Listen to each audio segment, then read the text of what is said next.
Good afternoon, Madam President, Governor Dukakis.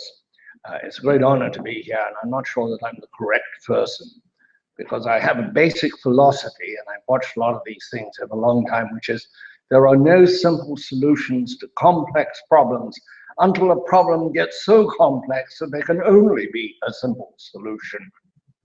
And I think back in big technological developments, and where there were particular problems that seemed to have no solutions, or solutions that were so complex that they couldn't be implemented. They'll be too expensive, they'll take too many people, and something very simple comes along. I would suggest the Plimsoll line did a lot to stop the overloading of boats, ships. They still get overloaded, but not the way they used to. The early days of steam engines, they were lethal. They were ever blowing up. Along came the safety valve. Now, it pays to have somebody to make sure the safety valve is allowed to operate, or the Davis safety lamp. Often there is a simple thing that changes the equation radically and permanently. The other thing that I'm a great believer in is engineering, and in its largest sense. I spent a lot of time covering the nuclear industry, writing about it, talking about it, and at some conference I was at, there was a huge discussion going on about what would happen with a double pipe rupture. Loss of fluid, loss of cooling, loss of radioactive water, and all kinds of equations about the stress on the pipe and what would be its point of failure, whether there would be stress cracks before it actually failed. And there was one fellow there, an older engineer from the General Electric company, and I said, well, what do you think about it? He said, well, I'm an engineer. I don't think about it. If you don't want a pipe to break, I'll build you a pipe that can't break. Everything else will break and my pipe will still be there. What is the problem? We will engineer that possibility out. And that was a very simple solution to, in fact, what seemed like a very complex problem. And as one of the things that happens in technology is that we start building this great big thing. Take the White House. It's an old mansion in Washington at 1600 Pennsylvania Avenue. It's very hard to get into it. I used to have a hard pass. I've been going there for a very long time. I also used to be a private pilot. I used to fly out of Washington National Airport, but I never flew that way because F-16s would come and dissuade you. And having dissuaded you, you would meet a lot of people you never wanted to meet, go to a lot of meetings you never wanted to be in, and probably some accommodations that you weren't anxious to enjoy. So there we have it. Under the ground there, they put tank traps all around it. You can't drive in front of it as you used to be able to down Pennsylvania Avenue, or behind it along the ellipse. There are tank traps. You can't get a tank in, you can't get an airplane in, you can't get through the gate. But just a week ago, somebody jumped over the fence, ran past the men with guns and dogs, right into the old mansion himself. That just proves vulnerability and how systems get tired, and a tired system has a kind of sclerosis, and the Secret Service was suffering from some sort of satisfaction it couldn't happen here. And when it happened, they were sort of aghast. They didn't react, or they reacted in a very strange way. So these are the things you're dealing with. Therefore, I think you should look at what aspect of a nation, and we're talking about a national thing in cybersecurity, what aspect of a nation is truly vulnerable, and if attacked with great hostility, essentially a declaration of war or a massive declaration of terrorist intent would do the most damage. I would submit to you it's probably the electric supply system, because we live entirely by electricity, whether it is the lights in this room or anything else. And the electric system, which is partially old, with computers glommed on the top, it's really a 19th century concept, engineering-wise, with some advances, and then managed by computers nowadays, much the way that railroads really are 19th century, but managed by computers nowadays. But with the weaknesses of their genesis. The electric utility industry, after 9/11, a lot of conferences, I went to many of them, about what do you do when you're under physical attack. And the answer from all the utility companies was pretty straightforward. We cannot afford to have every pole guarded. We cannot afford to have every installation guarded. Therefore, we will have rapid response. If there's an incident, and they were thinking about a bomb or an aircraft, they would immediately respond, and people would come in from everywhere, crews would arrive, things would be returned to normal, stability would return. Well, that doesn't work in a cyber attack.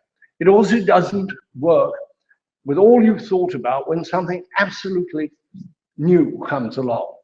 Last year, in the spring of last year, a substation in California, just really actually in Silicon Valley, just in that region, called Metcalf, was attacked by somebody who knew what they were doing, or people who knew what they were doing, with high-powered rifles who understood the vulnerability of a transformer.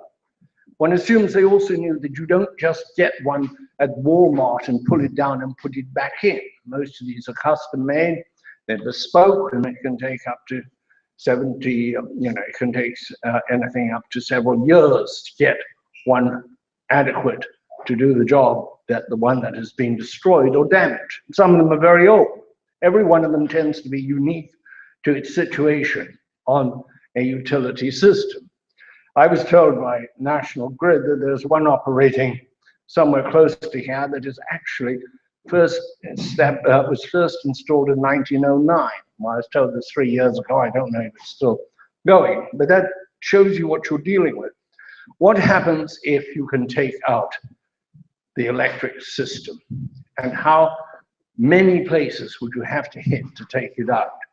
Well, we talk a lot about the smart grid, which is this new concept that interlinked use of computers to read meters, to interrogate down the electric line, to feed back to the home office, to get rid of the poor devil who used to tramp through the flower beds to read the meter, that kind of thing, to manage time of day pricing, to see what's going on. But it also introduces a new dimension of computer vulnerability. There are new wires, there are new systems, there are new ways, and there is increasingly more interconnection between utilities. Interconnection means electrons are connected, but then so are the computers that operate the systems. And you can't deal with a cyber attack with immediate response if it's very large, because everything goes down.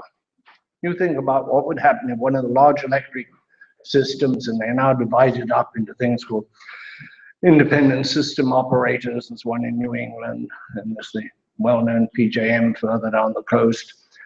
If you lost one of those, and all of the utilities hooked to it, you would have a massive blackout, which would be very difficult to bring it back on because you would have no other communications.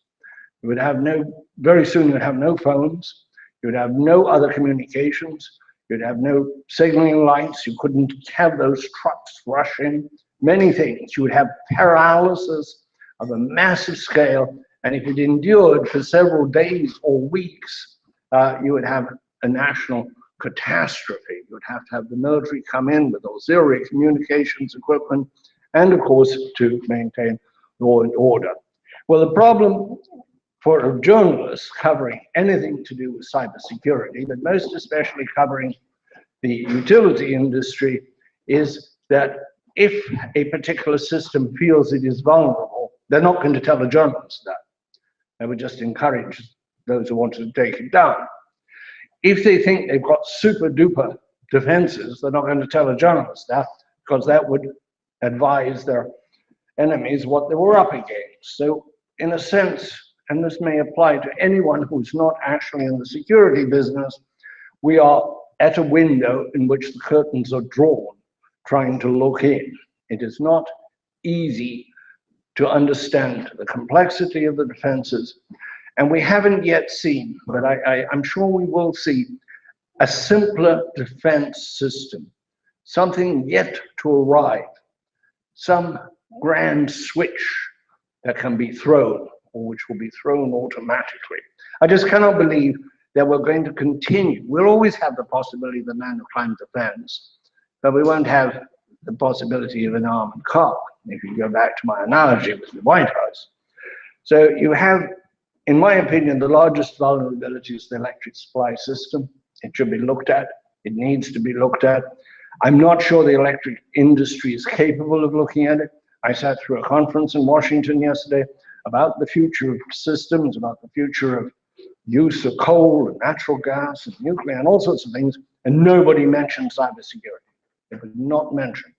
I made some telephone calls earlier because I was going to be here and I asked the Trade Association and some others about cybersecurity.